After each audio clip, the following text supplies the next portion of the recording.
Welcome to Driving for Dollars Mastery, the best, fastest, and easiest way to find and turn wholesale properties for huge profits. We'll provide you with the tried and true strategies that are guaranteed to help you build your own business by recognizing distressed properties, all from the comfort of your own vehicle. So buckle up and let's get ready to ride with your host, Zack Boothe.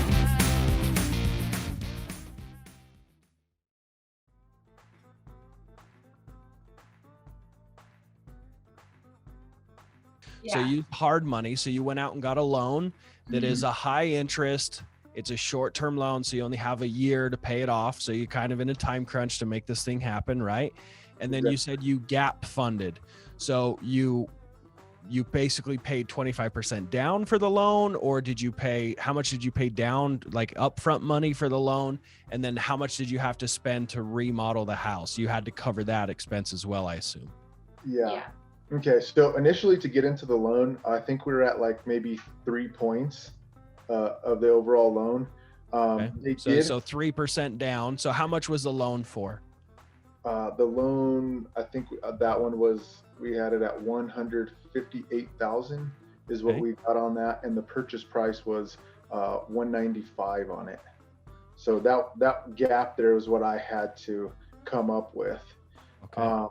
And then once we got into it, then they did cover most of I would say, about half of our costs. The one good thing about the contractor we did work with, he was willing to carry some on the end and just take some out of, the proceeds of the sale. So that actually helped us out, because one of the funny things about it is that when you're coming from the wholesaling side and you're looking at the flipping side, there's a lot of stuff that you really don't think about, which I thought was really neat, because that kind of gave us an idea of where we were at when we were wholesaling properties now, right? So we're like thinking, oh, don't worry, we're just going to charge, tell them it's this much or that much. And, once again, I understand the construction industry. So I never really go out and do what people always complain about, saying that, oh, he says it's a $20,000 rehab when it's really 60,000.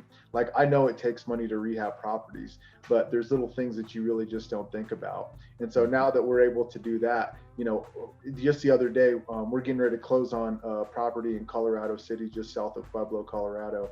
And the guy came to me and he's like, well, I don't really know. There's a lot of rehab that needs to go into. I said, we're guesstimating probably about 60,000. And he came back and his contractor told him 65,000. So, now we have a really good idea on what our costs are on that end. So it works for, any future flips, but also when we're wholesaling, we don't have cash buyers coming back and telling us, hey, listen, I think you're way off. No, we know our numbers now. We actually can see things from the investor's perspective. Right. But so to kind of explain too how it worked with our hard money loan. So we had to gap fund that difference. And then the hard money company was willing to give us draws for rehab costs. And they gave us about 30 grand in rehab costs, but we ended up spending up close to 60 in rehab. So the contractor took I think a 25 check out of when we sold it, but we still ended up making about 40 or 45 on it. Yeah, we still did pretty good. So we did pretty good, but the market kind of worked in our favor, because while we were sitting on that house waiting for it to get done, the market shot way up.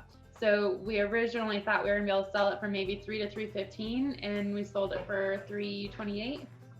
Yeah. So about 18,000 more than you thought. Yeah. So you guys ended up so after paying real estate agents, rehab costs, purchase price, closing costs, all that, you made, how much did you make? 40,000? 45, close to 45, maybe 43. Yeah, we made about 45. Okay, so almost $45,000 on that, which is fantastic.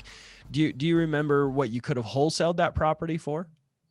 I think we probably could have made about 10 to 20 on it, depending. The market wasn't quite as good when we first picked it up. So, it's been kind of tough, because here, as in a lot of places that, there's a lot of people moving in Colorado Springs, Denver. So the market has been so out of control. Like, just so you have an idea, we listed it at 304 and our first offer was 315. So, it's kind of hard to tell what the difference would have been. I would say that I personally think that we would have made maybe 10 to 15 on that. And so that's the reason why it seemed like a little bit better of an idea. Well, and honestly, we didn't think it was going to be as much work as it was, to be honest. Like we we're like, everyone romanticizes flipping houses. Yeah. Right. The contractor's telling us 3 weeks, no problem. We're done like 5 months That's later. Literally what he told us. That's what he told 3 us. weeks.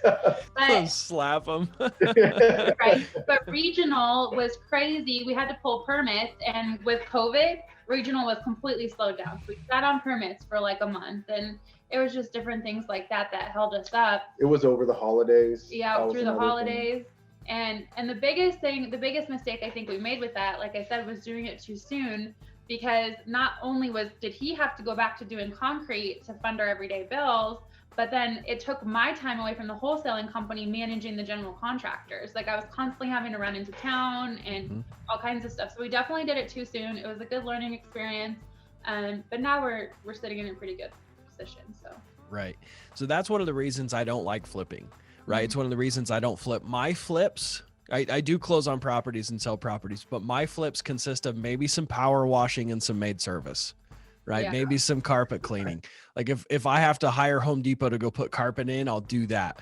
But like, I do not want to do any remodeling. Like it may be some paint, maybe some carpet. And I mean, that's it. Because it's just like you said, you get stuck with dealing with contractors. You get stuck being a project manager. You take on a new business. You're starting a whole new business model. It is a lot of work.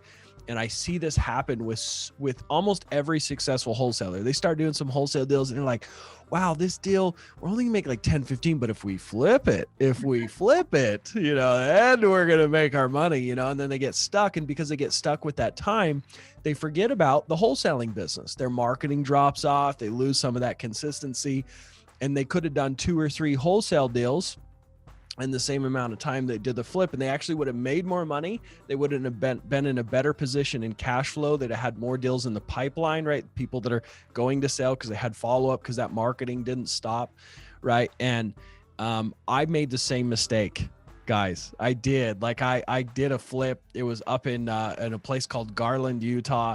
And I'm like, oh, I only get $20,000 on this assignment fee. Boo. I'm going to flip this house and make so much money. I'm going to make like 60 grand. I ended up making like 25,000, but it was all said and done. It was like 7 months later. It was a nightmare.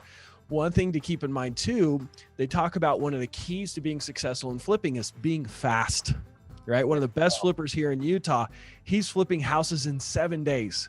Got a whole crew that works for him, and he goes in and just does the whole thing. I mean, full remodels is as fast as 7 days.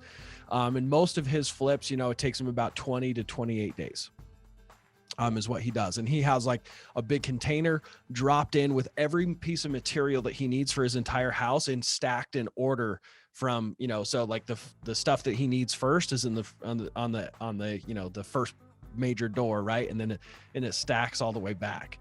So like he's got amazing he's got teams. He doesn't even see most of the houses he flips, right? He has a flipping business. That's what he does, right? That's his skill set, right? And he buys deals from wholesalers. He doesn't focus on the marketing as hard as he focuses on the systems and the management.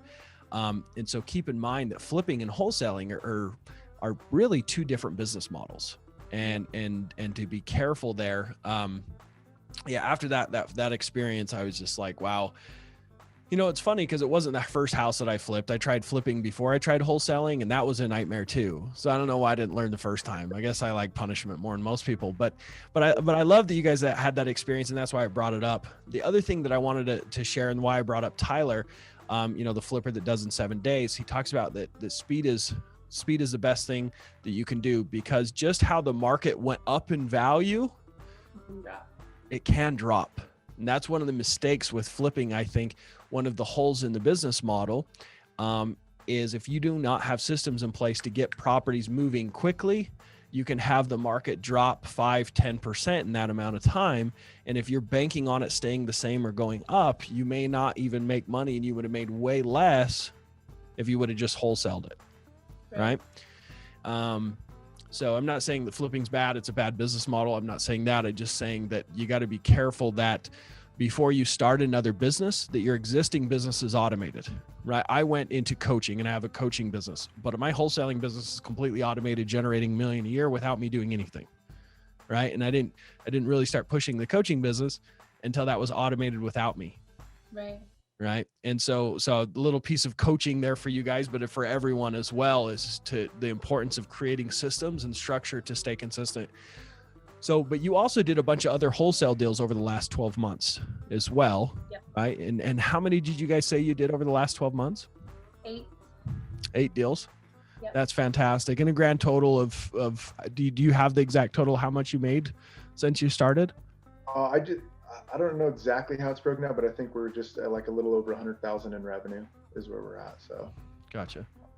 Which is fantastic, because that's about what I did my first year.